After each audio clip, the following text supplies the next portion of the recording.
Hello friends, welcome to my channel gold unique. ఇవాళ నేను చూపించే వీడియోలో ఇక్కడ చూడండి, ఇవి చక్కెర పూరీలు అండి. అవును, ఈ కారం మరమరలు పూరీలు అంటాము, మండాలు అంటాము, మరమరలు అంటాం.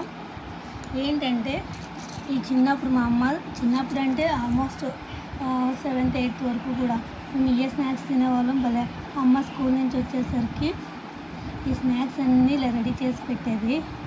ఇలా కారం మరమరలు, ఇలా చక్కెర పూరీలు. ఇప్పుడు అవన్నీ మర్చిపోయి రకరకాల స్వీట్లు అనేసి రకరకాల ఫుడ్లకి వెళ్ళిపోతున్నాం మనం. ఇదైతే ఓల్డ్ మెమరీ అండి. ఇప్పటికీ మా ఇంట్లో మా అమ్మ వాళ్ళు మేము కానీ పూరీలు చేసుకుంటే ఆ రోజు కంపల్సరీ ఆ 2-3 రోజులు చక్కెర పూరీలు కంపల్సరీ ఉంచుకుంటాం. చక్కెర పూరీలు వారం 10 రోజులైనా కూడా స్మెల్ రావు. మరమరలైనా వారం 10 రోజులైనా స్మెల్ రావు. చాలా ఓల్డ్ మెమరీ, స్వీట్ మెమరీ. మీ అందరితో షేర్ చేసుకోవాలనిపించి చేసిన ఇవాళ మా ఇంట్లో పూరీలు చేశారు. వాటిలోనే చక్కెర పూరీలు చేసుకున్నాం. అందుకు మీతో షేర్ చేసుకుందాం అనేసి ఈ వీడియో తీయడం జరిగింది. ఓకేనా? నా ఛానల్ ఎవరిని ఫస్ట్ టైం చూస్తుంటే ప్లీజ్ లైక్ చేసి షేర్ చేసి సబ్స్క్రైబ్ చేయండి. బాయ్.